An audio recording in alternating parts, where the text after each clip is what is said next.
I have a few more items in my Dungeons of Daggorath port completed. I have fainting and dying are probably the biggest ones. Let me just start it up and show you what I got.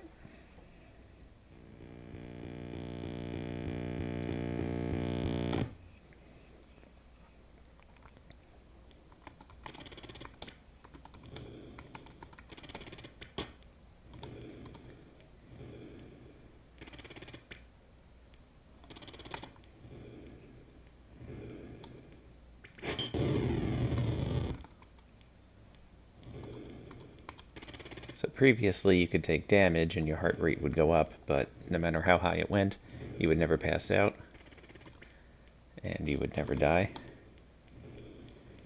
Now you can. So I'm going to try not to die or pass out right away. Oops. He says as he almost dies.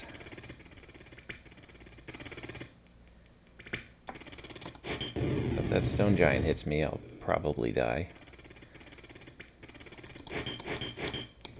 Oops.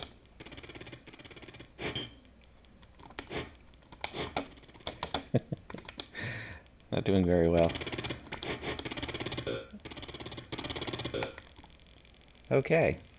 Well, I either passed out or died. I guess we'll find out shortly. When you miss and you don't get the clink noise, you can't type that much in a buffer. Okay, looks like the snake managed to kill me. So we have the proper death animation where the wizard comes up and mocks you. And you can now restart the game by hitting a key after the wizard comes up. And let me see if I can just pass out without dying in one shot.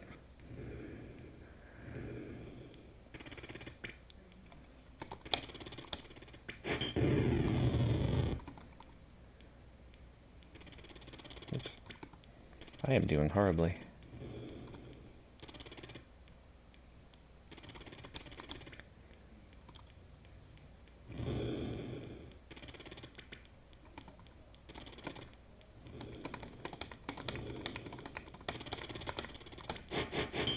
Wow, I'm missing a lot.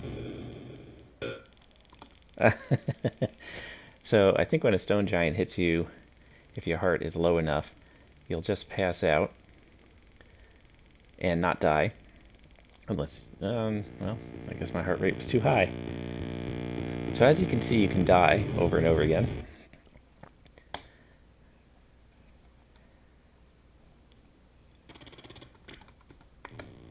Now this is not my normal keyboard, as I mentioned in a previous video. My normal keyboard is an IBM Model M, which is a very loud mechanical keyboard.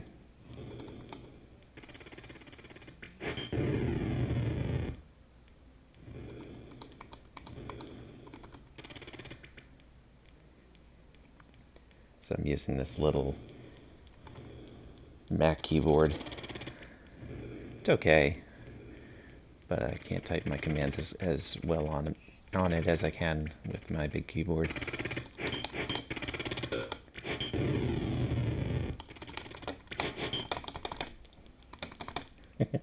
Alright, so I'm going to run and probably pass out.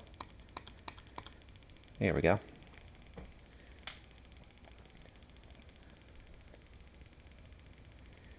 So there's nothing in the room with me, so I should recover.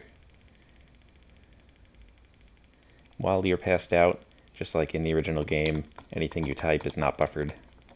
You can't type anything until you come back to and you have the prompt. There we go. I take one step and immediately pass out again.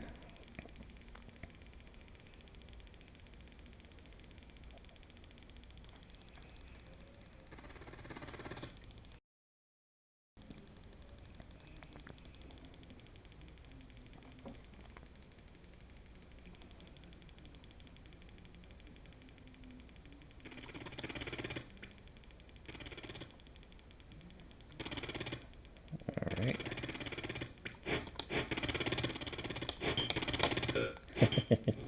I didn't die. I'm surprised.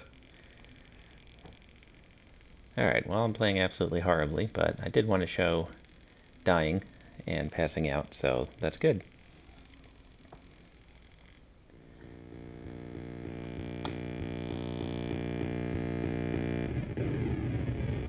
So another thing that I created was a start of a menu at least. It's nothing fancy right now, but you can start a new game.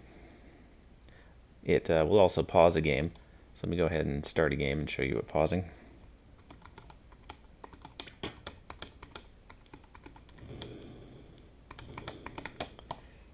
So I typed in a few commands and they're sitting there in a buffer and nothing is occurring. You just hit escape for the menu to come up and hit it again for it to go away.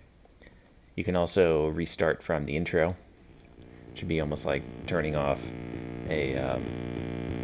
the original computer and turning it back on, rebooting it. Let's see, what else do I have on my list? So we have fainting and dying, restarting the game, the pause menu. Oh yeah, I also made the vision and seer scroll differences on the map. Let me actually give myself some scrolls. Yeah, it's not going to do anything. Okay. So while I'm sitting here paused, let me go ahead and give my player one of each scroll. So we got a seer scroll and a vision scroll. I'm just going to drag the prefabs right into his backpack. Then I also have to add them in the backpack list of items. And I should reveal them or they're not going to work. I am certainly not going to be powerful enough to reveal them anytime soon. Okay, good. So now the game should recognize it.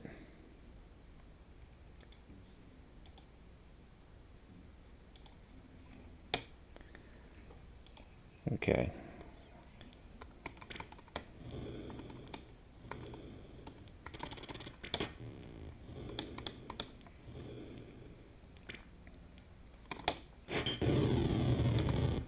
There's a nice little dead end I can hide out in while I play with the scrolls. So there's the scrolls in my backpack.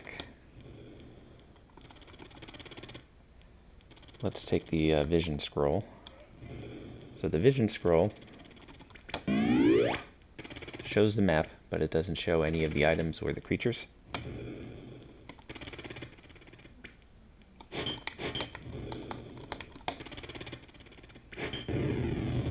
I think he missed me. And let's see the seer scroll.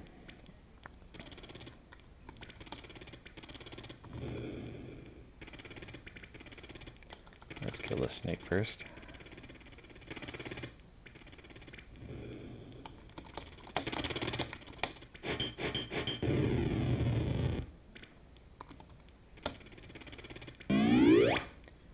There we go. So the only difference between the scrolls is you can see the creatures and items with the seer scroll, just like in the original game. And you don't get that until later in the game, 4th level, if I remember correctly. I'm not sure.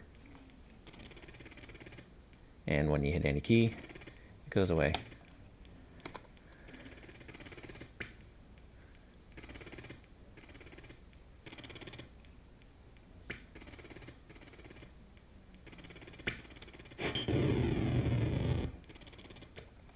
Okay, so that's about all I wanted to show. Obviously the game is very playable now. You can die, you can faint, you can run around, kill monsters, go up and down the levels. In order to get to levels 4 and 5, I'm going to have to detect when you kill the wizard's image still. That's pretty important. You can kill the wizard theoretically. I haven't done it yet. And he should drop the ring and you should be able to incant it. There's a special state after you kill, spoiler alert, for a game from 1982. There's a special state after you kill the wizard where you can see magic doors, and it's not as good as a solar torch, but you can see pretty well. and it looks like the magic is gone. You can see magic doors just like you can see regular doors, and I think all the creatures just stop. So I still have to put that special state in as well. So there's a few details like that that I have left. Let me just look at my list here. Yeah, I still have to do the demo too. In a lot of the ports, the demo doesn't actually work correctly, usually, and even in some of the emulators, the player like runs into a corner and swings at nothing. It's hard to get all the timing correct, so I'm going to give it a shot and see whether or not I can. And if I can't, well, no big deal. Save and load is probably the biggest thing left on my list. I did some research on it this weekend. I mean, I've done some things with like player preferences and stuff like that, but in this case, probably going to want to do something a little more sophisticated than that. I think that saving files is not going to be supported in a web version, and I do want to release this to the web, so I have to figure out the best way of doing this. Let's see what else I got. Yeah, special lighting arrangement after you kill the wizard. I have to obviously add a lot more options to this menu. Right now these are very basic. I have a long list of options I'd like to add eventually. And I have to do quite a bit of playtesting in order to kind of work out some of the details of some of the torch timings. I mean, I have the torches burning out, but if you have, let's say, a lunar torch and it's not revealed and you use it anyway, I think right now it'll still give you the 30 minutes of time, even though it doesn't give you the magic light, and the original game doesn't. And I'm not sure what will happen in the original game if, let's say, you use 10 minutes of the lunar torch and then reveal it. Will it give you another 20 minutes? Or I'm not sure. Some of those details, and it's kind of hard to figure out from the C++ code and the assembler code. So there's some playtesting things that I want to work out. Also the creature randomization. Right now it's all pseudo-random, so all the creatures are in the same exact places, all the mazes are in the same exact places every time. And I don't think that's always the case in the original game. I noticed in the C++ port that I'm largely using to make this one that there is something where it kind of spins the randomizer so it comes up with a more random number in some cases.